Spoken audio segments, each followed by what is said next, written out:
Hi, I'm John Jerkowitz. Thank you for taking time out of your day to spend part of it with me. Each year, I take some time to devote a hangout to people who are graduating from high school, college, community college, junior college, trade schools, you pick them, and are getting ready to go into the job market. Now, I've spent a better part of my life hiring, firing, interviewing, reviewing resumes. And so while I don't consider myself an expert, I've got a pretty good working knowledge of what works and what doesn't. And Joan and I raised 6 kids. They're all successful, they all have good careers, and they all took the path of least resistance, which is really common sense in getting that job they want.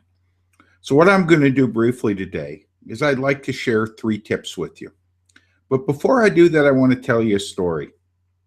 Maybe you've heard it, maybe you haven't. Little girl was sitting at the kitchen table one Sunday afternoon, and she was watching her grandmother prepare Sunday dinner. Grandmother cut up the potatoes and the carrots and the onions and arranged them neatly in the roasting pan. And then she took the piece of meat, the roast, looked at it, looked at the pan, took a large knife, and chopped the end of the roast off. She picked the roast up, put it in the pan, set the chopped off piece aside, and put the roast in the oven. Little girl said, "Grandma, why did you cut the end of the roast off?" Her grandmother looked at her and said, "Well, my mother always did it that way." So the little girl went in the living room, and great grandma was sitting there, and she said, "Great grandma, can I ask you a question? Why did you always chop the end of the roast off before you started cooking it?" Great grandmother said, "Well, honey, that's the way my mother always did it." Well, it just so happened that great great grandma was alive.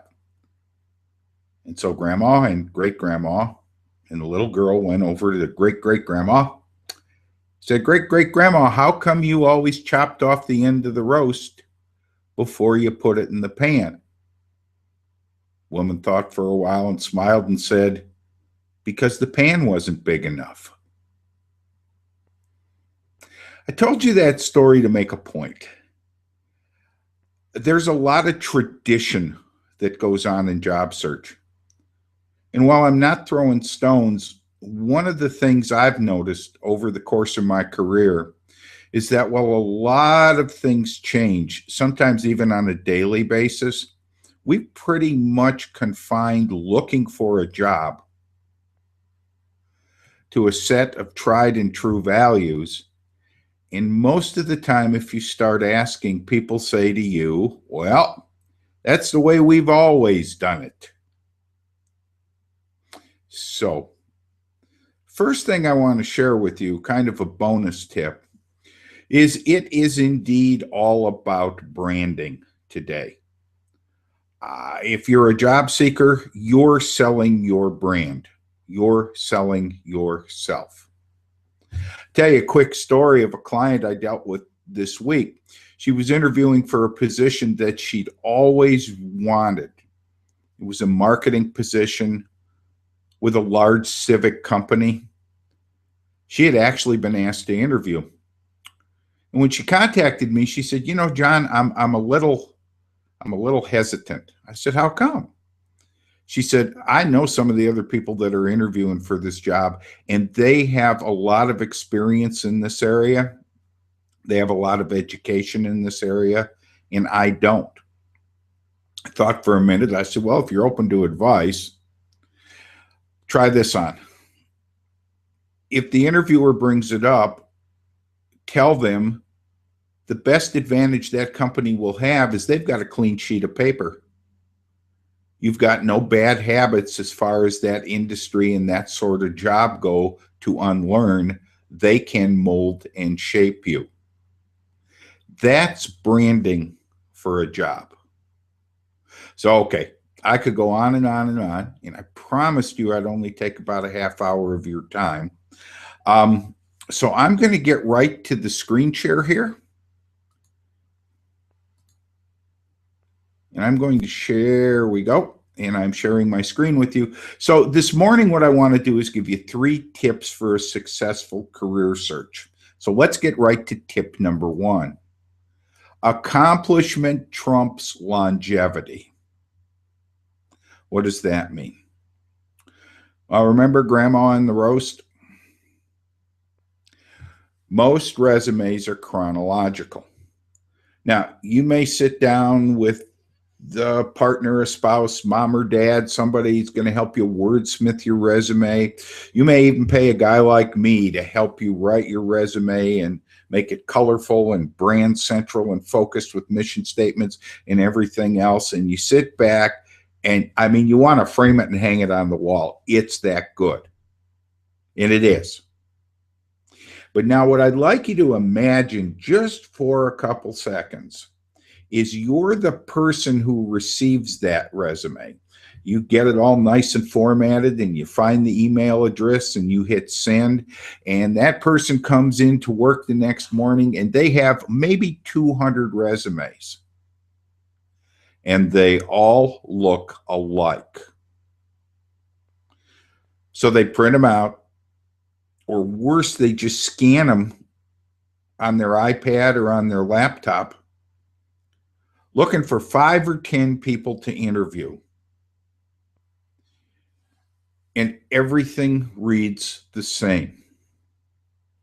Now, if you've spent any time with me at all, you know that I've told you even a good resume gets a 16 to 20 second look. That's not very long. Now, imagine you have 200 of them. It's about akin to buying a Powerball ticket. You're in the lottery. So you've got to stand out. And what do I mean by accomplishment trumps longevity? Most of the time we talk about our most current position. And gee, I've been there 7 or 8 years. And I have worked in the accounting department. And I've been doing accounting liaison work with our customers. Okay, making sure that all the billing's right, making sure they've got all the stuff they need to pay us so we can keep the lights on, things of that nature. And I've done that for 8 years, and I'm working in the accounting department. Now, let's say the resume that you sent in is looking for a marketing representative, maybe a manager or a VP of marketing. When I scan your resume and I see accounting, I'm going to say, oh, well, okay. On to the next one. But suppose that prior to that, for 4 or 5 years before my company moved me into that job because they thought I could help make an impact, I was the marketing manager. I created some new initiatives. I helped the company increase its sales, blah, blah, blah. Okay. This isn't a hangout on resumes, so I'll leave it there. In that 16 to 20 second look, if you're the reviewing manager or the person that's going to be doing the interviewing, you're not going to get past me working in accounting. But if I take the marketing position and I move it to the top of my work experience, that's the first thing you're going to see. The first thing you're going to see is John was a marketing manager. I'm going to save this one and maybe give it a little more detail.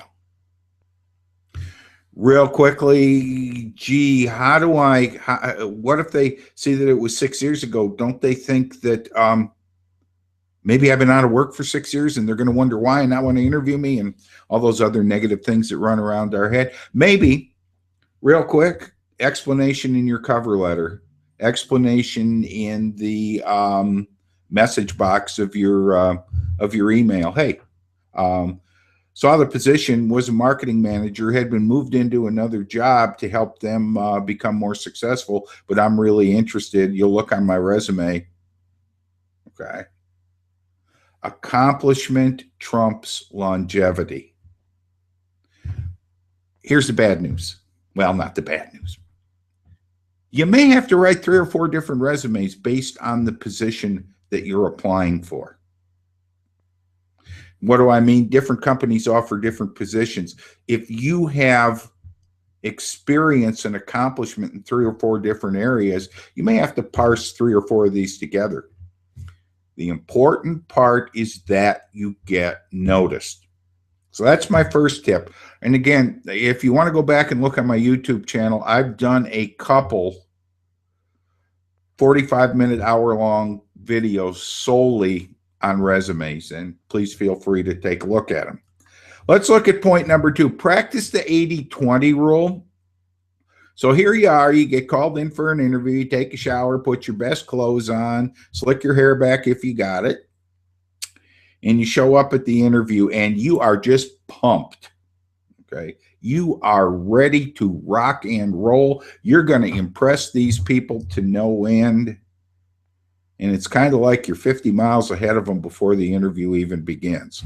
So the 80-20 rule really applies to a lot of different things. Listen 80% of the interview time and speak 20% of the interview time. Now, I'm going to go back to the client of mine who I talked to earlier this week. So she goes in for the interview, but she's got a couple people sitting around the table, and they talk to her about what the company does. They talk to her about what its philosophy is. They talk to her about what they see the position as. And then they say to her, but we've noticed, and I'm going to use an old Southern saying here, that you're in the same church, but not in the same pew. You've worked in this industry, but you haven't worked specifically in our industry. I'd like you to talk about that. And that's when she used the philosophy that I had shared with her. I'm a blank slate. You're right. I've never worked in your industry, but I do know marketing. I do know sales. I do know customer service. May not be specifically what you guys do, but here's the good news. You can teach me and train me. I'm clueless. She brought accomplishment and she listened. Listening gives you an opportunity to sell yourself. Now, in the traditional, how do you go about interviewing? You hear a lot of stuff talking about, sit up all night and do research on the company, practice with your boyfriend or your partner or your spouse, and get these tough interview questions down. I'm going to go on to tip 3 to explain kind of a segue. And here is the most important thing. Be yourself, because that's your brand. I don't want to hire somebody who sat up all night memorizing the facts and figures about who founded my company, what we looked at on Dun and Bradstreet last year, what our successful sales ratio was, yada, yada, yada. I want you to be yourself, because I can promise you, okay, I have a little scenario I play with people called what happens when the door closes. And that means you're done with your interview and somebody's seeing you out to the lobby and they're giving you the standard, we'll be in touch one way or another. And that door's closed on the interview room. And the people that are sitting in there have a conversation that goes something like this. Did you like them? Contrary to what you may have read and thought, there isn't a whole lot of, my goodness, they have sterling qualifications. I particularly love that comes later. But the first question that comes out, or sometimes the first comment, is the hiring authority is going to say, I really like that person. They really brought forth A, B, C, D, E, F, G, all the wonderful things that make you you, or, I really didn't care for them. Really didn't care too much for how they presented themselves. I just don't think they could be a fit here. And I'm going to tell you the chances are 90% of the time when somebody says, I don't really see them as a fit here, it's because the candidate went out of the way to try to say the right things. Look, this is not a game. The people who are interviewing you own a business. They are going to give you a wage. They are going to give you benefits. They are going to give you an opportunity to grow. They're going to make an investment. And contrary to all the books and videos and tapes and everything you've read, when it really comes right down to it, it's not a game. I want to know who you are. And that means you might be a little nervous. And that means that you might fumble over your answer, or you might giggle a little bit, or you might turn red in the face. You know what that tells me?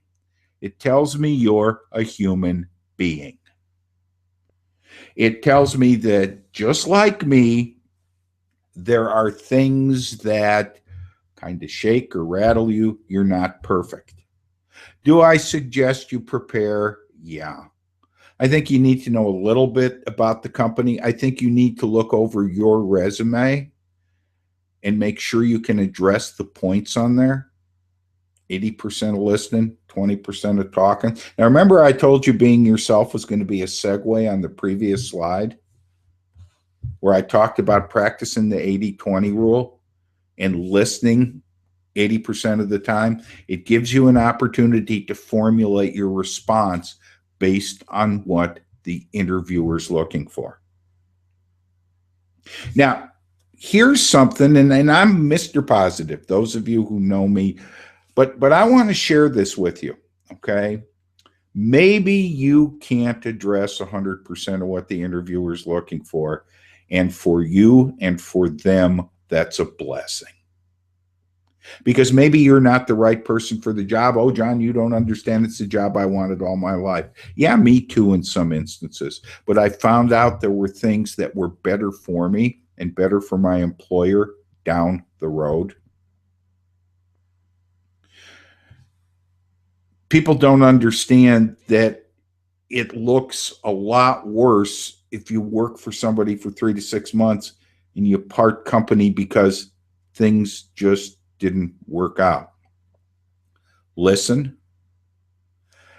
with your eyes, watch what's going on, and then formulate a response. The most important thing is to be yourself. Those are 3 tips that I'm going to give you that, they may not seem like a lot, but they kind of go against a little bit of the conventional wisdom you hear about interviewing. I'm going to give you a 4th one for free. Let me stop the slide share here. Okay. And I'm back. Here's the 4th tip. There's a question everybody gets answered. It's like cutting the roast off, and you're not going to get away from it, and it's always going to be there, blah, blah, blah. Usually comes at the end of the interview. So, John, tell me what your weaknesses are.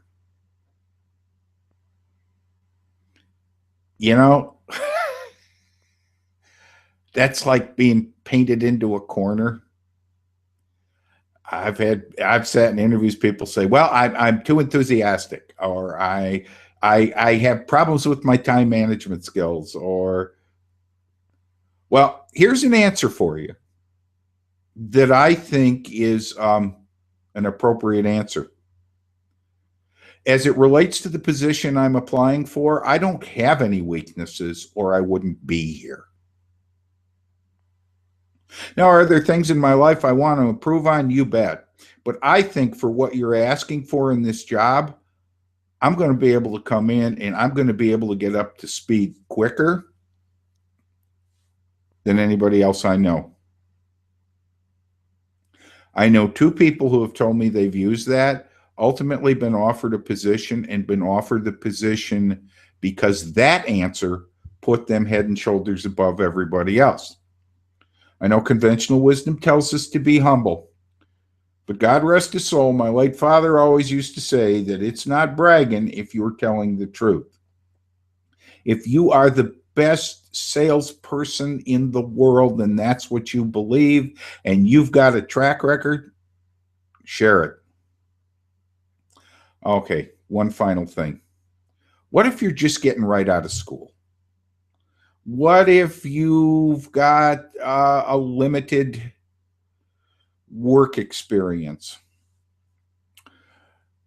The death toll or death knell for resumes, rather, is when you pop your educational experience at the top of your resume. It says, I haven't done anything. It's usually suggested by people whose academic institution you've graduated from because they're so proud they've given you an education. But you've done something. Maybe that work's been solely pro bono or volunteer work. A couple summers back, young lady who had just graduated from college and was looking for work said, would you make for me? And by the way, John, I don't have any money. I can't pay you. Said, happened to be a graphic arts major. Said, tell you what, I'm looking for a little logo for something I'm doing. I'll review your resume. Could you kind of give me some thoughts or designs on the logo? And face lit up and she said, sure thing. Well, when I gave her a resume back, she kind of furrowed her brow, and right at the top it said independent contractor. She said, when was I an independent contractor? I said, you were when you designed that logo for me.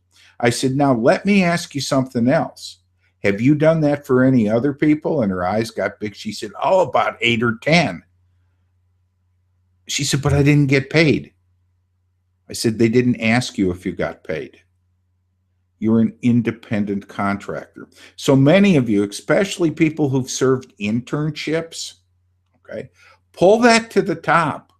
Remember, accomplishment trumps longevity. Show people what you can do and don't be afraid to let them know. All righty, I'm going to share the screen one more time before we go. Okay.